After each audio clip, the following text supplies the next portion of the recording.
السلام عليكم ورحمة الله وبركاته. ازيكم حبايبنا؟ عاملين ايه؟ يا رب تكونوا بخير. دلوقتي احنا هنعمل كشري مع بعض. دلوقتي دي المية بتاعت الكشري، فيها ملح وزيت، وهنا حبة زيت وحبة سمنة عشان نعمل الصلصة بتاعت الكشري.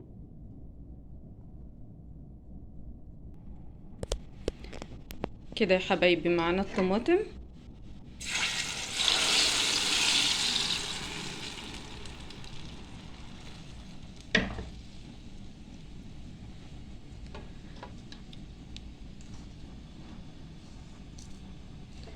وكده معانا معلقة ملح،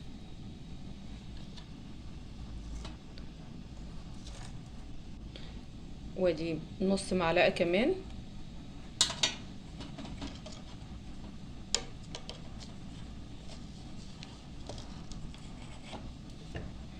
كده معانا معلقة فلفل،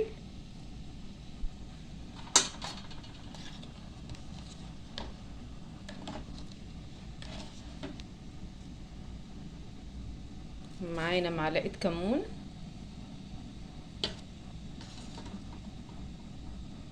نص معلقة تاني،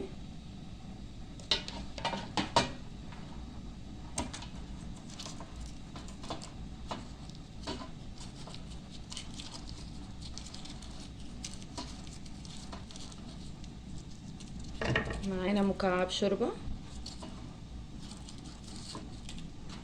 معانا مكعب شوربة،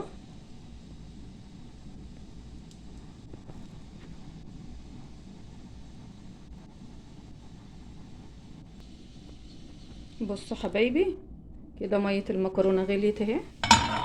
تمام، هحط المكرونة تتسلق بتاعة الكشري اهي. بصوا اي انواع مكرونة بقى انتوا عايزينها وحابينها عادي يعني استعملوها.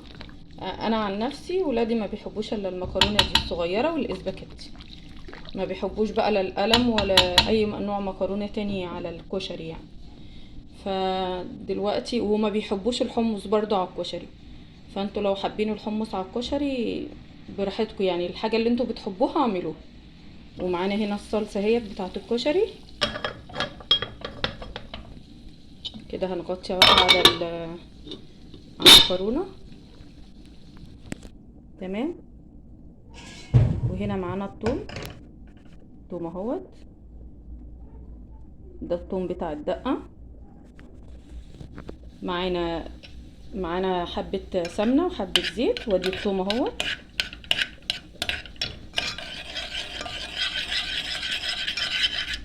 بصي ما تخليش الثومية تحمر، يا دوب بس ايه اول ما تبدأ كده تحسي ان هي يعني مش ما اصفرتش كمان، يعني دبلت كده، تروحي جايه ايه حاطه عليها حبه خل صغيرين وليمونه، وتحطي بقى مكعب شوربه وحبه ملح وحبه فلفل وحبه كمون بس، وكده الدقه تبقى خلصت.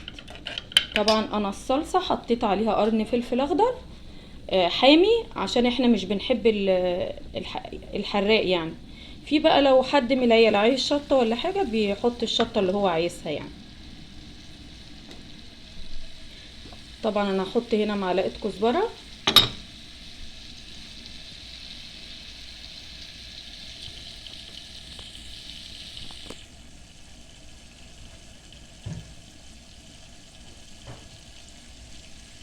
هحط هنا حبه كزبره كده،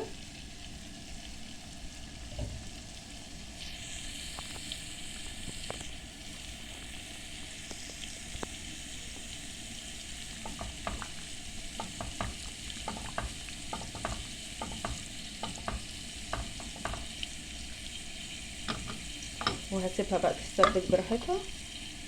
طبعا حطيت بقى هنا ملح. بصوا يا حبايبي انا خلاص دول حبه الخل والليمونه هتشتهم كده على العصومه، وبعد كده معايا كوبايه ميه هحطها. تمام، معلش عشان انا اللي بصور نفسي وبعمل، فيا رب ايه تكون الصوره واضحه معاكم.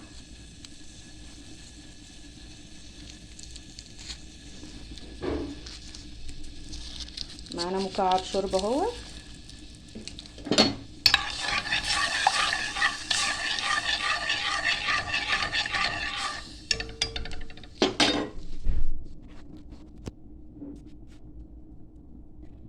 معانا حبه ملح.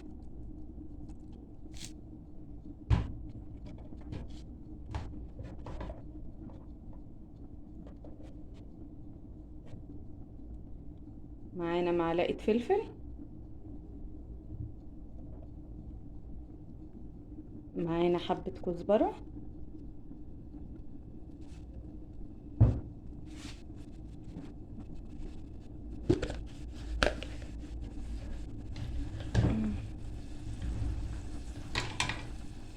معانا حبه كمون. تمام كده بقى الصلصه جاهزه معانا. طبعا بنسيبها تغلي كويس على النار. تمام. بعد كده معانا بقى نشوف المكرونه. طبعا يا حبايبي انا بسلق كل حاجه لوحدها. المكرونه بسلقها لوحدها، المكرونه بسلقها لوحدها، والصلصه طبعا هي لوحدها، والدقه. وبعد كده حبايبي بعمل رز بشعريه، وبعد كده العدس بجبه بسلقه لوحده، كل حاجه لوحدها. في ناس يا حبايبي بيحطوا كله على بعضه في حله واحده ويعملوا كله في حله واحده. انا ما بحبش كده، انا بحب اسلق كل حاجه لوحدها، وبعد كده عايزه تضيفي كله على بعض ضيفي، عايزه تسيبي كل حاجه لوحدها وبعد كده تروحي جايه حاطه مثلا منها في الاطباق ساعه ما تيجي تاكلي. تمام. طبعا ايه هحمر برضو البصل وهوريهولكوا برضو في الاخر، وكده يبقى اكلنا ان شاء الله جاهز. ويا ريت طريقتي في الكشري تعجبكم، وانا قلت لكم زي ما انتوا عايزين بقى، حسب ما انتوا عايزين. يعني الحاجة اللي انتوا بتحبوها حطوها، حابين حمص حطوا، حابين مكرونة قلم حطوا، حابين مكرونة من التانية حطوا، اي نوع مكرونة انتوا حابينها حطوا. فيا ريت بقى طريقتي في الكشري تكون عجبتكم. انا ما بحبش الطريقة اللي هي مثلا كلها بتتعمل في حلة واحدة دي، بصراحة ما بحبهاش. فبعمل كل حاجة لوحدها، اسلق ده لوحده، المكرونة لوحدها، والعدس بجبة لوحده، وبعمل رز بشعرية عادي خالص، وبعد كده بخلط كله على بعضه في الاخر. او باخد مثلا حبة رز على حبة مكرونة على عدس بجبة وفي الطبق، ومثلا احط الصلصة لوحدها او الصلصة على وش الكشري والبصل من فوق والدقة. يا ريت طريقتي في الكشري تكون تعجبكم ان شاء الله. بصوا حبايبي كده انا حمرت الشعرية اهو، وحطيت الرز، وحطيت حبة ملح، وهنا العدس بجبة حطيت حبة فلفل، وحطيت حبة ملح، وادي العدس بجبة بيتسلق، بس يا ريت تكوني منقياه كويس قبل ما تسلقيه. وادي الدقة يا حبايبي جاهزة، وادي الصلصة. تمام كده بقى هنزود مية الرز.